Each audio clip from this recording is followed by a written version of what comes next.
Good morning students. तो आज हम इलेक्ट्रिक पोटेंशियल जो टॉपिक हमारा स्टार्ट हमने कर रखा था उसी को आगे बढ़ाते हैं। तो हमने अभी तक क्या पढ़ा था? Electric potential at any point. Electric potential क्या होता है, इलेक्ट्रिक पोटेंशियल डिफरेंस क्या होता है, इलेक्ट्रिक पोटेंशियल एनर्जी क्या होती है किसी पॉइंट पे, और इलेक्ट्रिक पोटेंशियल इसके बारे में हमने डिस्कस किया था कि electric potential at any point due to charge क्यों। तो इलेक्ट्रिक पोटेंशियल एक स्केलर क्वांटिटी है, हम डिस्कस कर पहले ही कर चुके थे। This is equal to work done by test charge. V is equal to W by Q naught. Q naught क्या है? Test charge. तो यहाँ से आपको पता लगा कि जो इलेक्ट्रिक पोटेंशियल है it is independent of test charge, तो सिर्फ सोर्स चार्ज पर डिपेंड करता है। Electric potential at any point due to charge Q is given by V is equal to KQ by R, where R is the distance of the point from the charge Q। जैसे आप एक example लीजिए, ये Q है और इससे R distance की दूरी पे कोई पॉइंट P है और आपको इसके ऊपर पोटेंशियल फाइंड आउट करना है। तो ये पोटेंशियल आपके पास कितना आया था? KQ by R। Find out कैसे किया था? By definition. और डेफिनेशन क्या थी? डेफिनेशन थी the amount of work done in bringing a charge from infinity to that point, bringing a unit positive test charge from infinity to that point. This is the electric potential of this point. अच्छा, अब हम देखा कि electric potential में हमने पढ़ा क्या कि चार्ज को लेके इंफिनिटी से, चार्ज को कहां पे लेके आए? इंफिनिटी से इस पॉइंट पे लेके आए। अगर हम इंफिनिटी से इस पॉइंट पे लेके आए हैं तो इंफिनिटी का पोटेंशियल क्या होता है ये भी ध्यान रखेंगे हम। Electrostatic potential at infinity is zero. ये हमारे न्यूमेरिकल पॉइंट ऑफ व्यू से बहुत ज्यादा इंपॉर्टेंट है, ध्यान रखना इस बात का कि electrostatic potential eight infinite point is zero. तो आज हम कुछ न्यूमेरिकल्स करते हैं बेटा। तो मैं दो न्यूमेरिकल आपको करा रहा हूं जिससे कि आपको थोड़ी सी क्लैरिटी आ जाएगी इलेक्ट्रोस्टैटिक पोटेंशियल के बारे में, जहां तक हमने अभी तक पढ़ा है। क्योंकि अभी तो इलेक्ट्रिक पोटेंशियल काफी बचा है, हमें डायपोल के कारण भी इलेक्ट्रिक पोटेंशियल निकालना है, इक्विपोटेंशियल सरफेसेस भी पढ़नी है, बिहेवियर ऑफ कंडक्टर वो भी पढ़ने हैं। तो काफी भी बचा हुआ है, लेकिन अभी हम जो हमने अभी तक किया उस पेपर न्यूमेरिकल करते हैं। तो क्वेश्चन क्या पूछा उसमें मेरे से? फर्स्ट क्वेश्चन देखते हैं।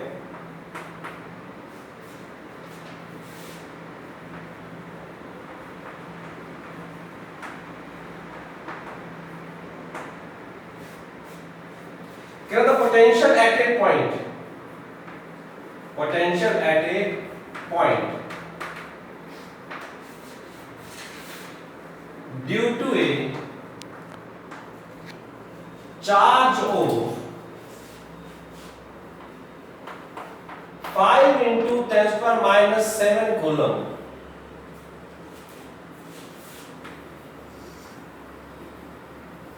located 10 centimeter away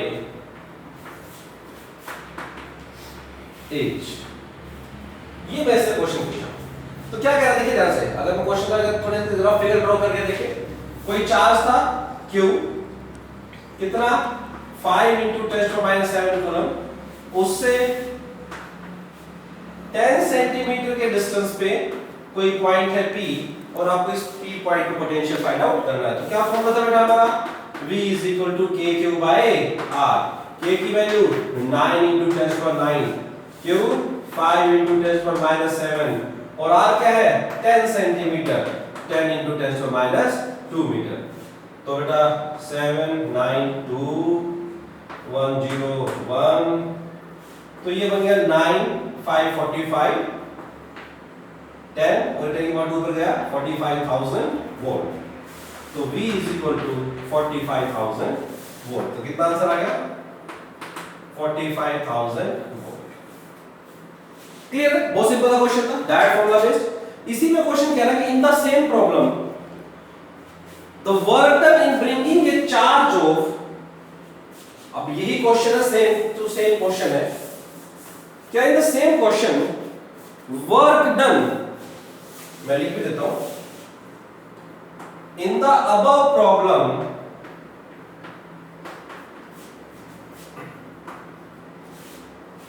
work done in bringing A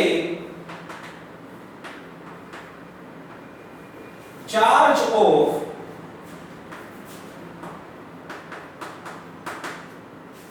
4 into 10 power minus 7 coulomb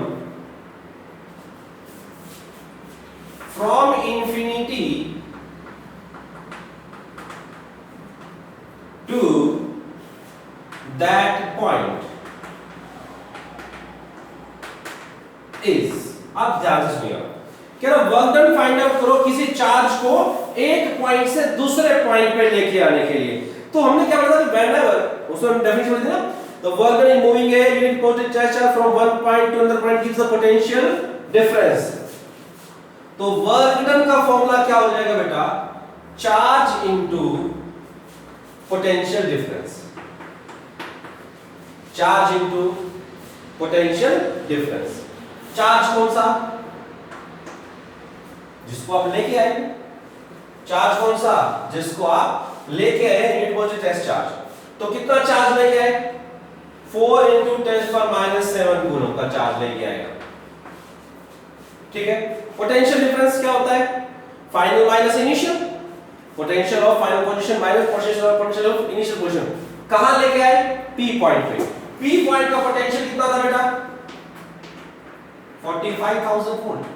तो कहां लेके आए, पी पॉइंट पे, जिसका पोटेंशियल डिफरेंस कितना, 45,000 वोल्ट। कहां से लेके आए, डेफिनेशन भी फॉलो अप क्वेश्चन बिल्कुल क्लियर लिखा है, कहां से लेके आए, इंफिनिटी से। इंफिनिटी का पोटेंशियल कितना बेटा, 0। ये हमने आप पहले लिखा भी था, potential at of infinity is 0। Solve कीजिए, 180 10 power minus 4 और work done 18 into 10 power minus 3 joule और work done is equal to 18 milli joule. Correct answer.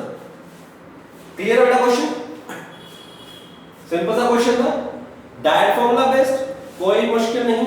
मैं आपको एक चीज और बता देता बेटा, जो हमारे सीबीएसई बोर्ड की तरफ बात करते हैं तो वहां पे कोई ज्यादा टिपिकल क्वेश्चन नहीं आते हैं। कई बार नॉर्मली हम टीचर्स कर लेते हैं, थोड़ा मुश्किल क्वेश्चन कराने की कोशिश करते हैं जिस बच्चों को, लेकिन सीबीएसई बोर्ड की तरफ सिंपल आप प्रिपरेशन कर रहे हैं तो उसको ज्यादा टिपिकल क्वेश्चन आपके पास नहीं आता है, डायरेक्ट कांसेप्ट बेस्ड क्वेश्चन आता है, तो उसी पे आप फोकस करेंगे। ओके, अब हम बात करते हैं, क्वेश्चन और करते हैं। यहां तक क्लियर है सभी को?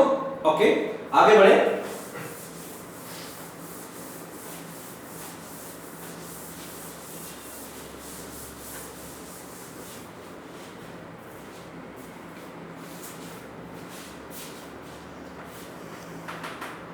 क्वेश्चन कह रहा है find potential energy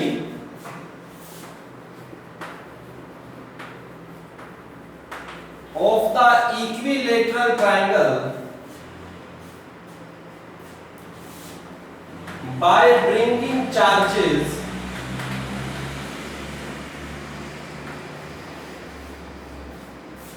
from infinity. मतलब क्या है, आपको गिवन है ये फिगर भी, एक इक्विलेटरल ट्रायंगल थी,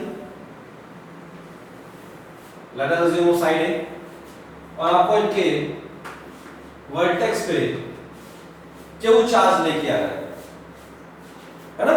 ये इस तरीके से चार्जेस रखे थे, इंफिनिटी से आप चार्जेस लेके आए, तो क्या है कि अब जो पूरा सिस्टम बन गया, इस सिस्टम का वर्क डन क्या होगा। तो एक बहुत सिंपल सी चीज है, देखो ध्यान से। आप क्या करेंगे, 1 by 1 चार्जेस को लेके आएंगे।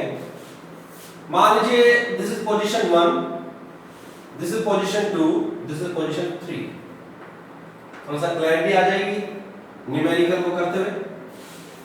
सबसे पहले, अब ये चार्जेस यहां नहीं थे, सबसे पहले आप इंफिनिटी से इस चार्ज को यहां लेके आए। अब जब आप इंफिनिटी से इस चार्ज को यहां लेके आ रहे हैं बेटा, तो यहां पे आसपास कोई चार्ज पहले था ही नहीं। अगर कोई चार्ज नहीं था तो इस पॉइंट पे पोटेंशियल क्या होगा, 0। इस पॉइंट पे पोटेंशियल क्या होगा, 0, क्योंकि उसके आसपास कोई चार्ज नहीं जिसके कारण इस पॉइंट पे पोटेंशियल हो। तो वर्क डन क्या होगा, तो work done in moving charge q from infinity two point 1 is 0। क्यों होगा 0, इंफिनिटी का पोटेंशियल क्या है, 0। इस पॉइंट के आसपास भी कोई चार्ज नहीं था स्टार्टिंग में, क्योंकि पहले वही चार्ज लेकर आए, तो उसका पोटेंशियल क्या हो गया, 0। और पोटेंशियल डिफरेंस क्या होगा, 0 माइनस 0। तो वर्क डन क्या होता है, चार्ज इनटू पोटेंशियल डिफरेंस। अगर पोटेंशियल डिफरेंस जीरो हो गया तो वर्क डन क्या हो गया, zero. Therefore W1 is equal to 0। Now work done W2, कौन सा work done, in bringing charge Q from infinity to point second, है ना, सेकंड पॉइंट पे आपको लेके आता। अब देखिए वो चार्ज आपका पहले यहां आ चुका है, ये चार्ज पहले आप लेके आ चुके हो। अब इंफिनिटी से आप इस पॉइंट पे चार्ज लेके आ रहे हो, ठीक है। इंफिनिटी का पोटेंशियल क्या हुआ, जीरो। लेकिन इस पॉइंट पे इस चार्ज के कारण कुछ ना कुछ पोटेंशियल होगा। तो क्या लिखा आपने, W2 कितना चार्ज लेके आए बेटा, Q, potential difference, potential at point 2 due to charge at 1 minus potential at infinity. Potential difference निकालेंगे ना, potential at point 2 due to charge at point 1 minus V infinity. तो W2 Q, अच्छा V21 ये वही formula है ना, electrostatic potential at any point due to a point charge. तो इसके कारण इस पॉइंट पे पोटेंशियल कितना होगा बेटा, sorry potential at point 2 due to 1 K Q by R, और R कितना है, side of triangle, equal triangle A, तो K Q by A आपने वैल्यू पुट कर दी, K Q by A। Potential at infinity 0, तो W2 K Q square by A, ये आपकी फर्स्ट इक्वेशन बेटा, ये आपकी second equation. Now we have to bring the third charge Q from infinity to this point 3। तो W3, तो Q charge लेके आए, तो यहां पे पोटेंशियल किसका होगा भाई, दो चार्ज के कारण होगा, potential at point 3 due to 1 charge at 1, potential at point 3 due to charge at 2। ये तो इस पॉइंट का पोटेंशियल हो गया आपका, है कि नहीं, यही होगा ना पोटेंशियल इस पॉइंट पे। और कहां से लेके आए हैं, इंफिनिटी से, तो पोटेंशियल ऑफ इंफिनिटी, और वो आपको पता ही जीरो होता है। तो सीधे सीधे जल्दी से फटाफट वैल्यू पुट करता हूं, देखिए V31 K Q by A, ये भी तो यही है, K Q by A। V32 this is also K Q by A minus 0, तो W3 2K Q square by A, this is equation number 3। तो देखिए W1 work is done in moving charge Q from infinity to point 1, W2 in moving a charge of Q from infinity to point 2, W3 in moving charge of Q from infinity to point 3। तो इसने कहा कि इस पूरे system में कितना work done करना पड़ा, इस पूरे सिस्टम की एनर्जी कितनी है, पोटेंशियल एनर्जी निकालनी है। तो जितना वर्क डन किया है उतनी ही एनर्जी होगी बेटा। तो कितनी एनर्जी होगी, तीनों को ऐड कर दीजिए, तो टोटल वर्क डन है, टोटल एनर्जी क्या हो जाएगी, W1 plus W2 plus W3, और जब आप इसे ऐड करेंगे K Q square by A plus 2K Q square by A, so this will be equal to 3K Q square by A। That's it, बहुत ही सिंपल सा question था। Clear है मेरी बात, ओके। अच्छा एक और मैं आपको इस पॉइंट, आप एक पॉइंट जरूर लिखेंगे, थोड़ा ध्यान से समझिएगा इस बात को। अभी तक जब इलेक्ट्रोस्टैटिक फोर्स और इलेक्ट्रोस्टैटिक फील्ड के न्यूमेरिकल निकालते थे तो हम साइन को कंसीडर नहीं करते थे। क्यों नहीं करते थे, क्योंकि इलेक्ट्रोस्टैटिक फोर्स और electrostatic field are vector quantities, तो हम डायरेक्शंस ले लेते थे, साइन नहीं लेते थे। अब क्योंकि इलेक्ट्रोस्टैटिक पोटेंशियल एक स्केलर क्वांटिटी है, आपको साइन को भी कंसीडर करना पड़ेगा अपने फॉर्मूले में, इस बात का आप ध्यान रखेंगे। तो this is your homework, now I am giving you 2 question, you have to solve these 2 questions. बहुत ही सिंपल से क्वेश्चन है, थोड़ा सा ध्यान से करेंगे तो। Find out the amount of work done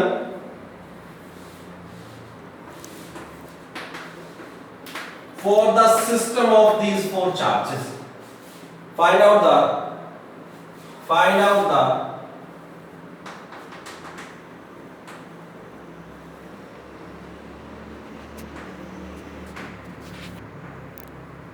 amount of work done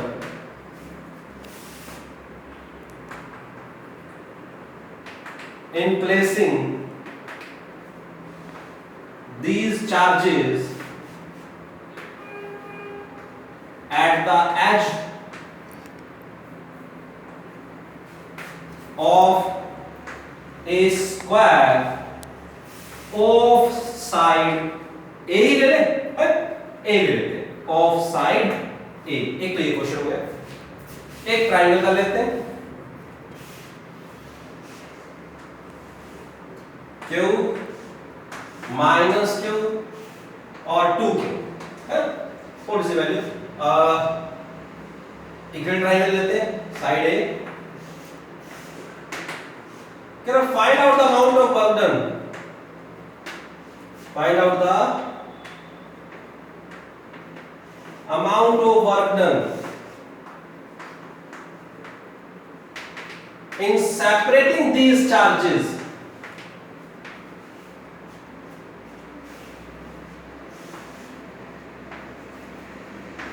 to infinite distance apart।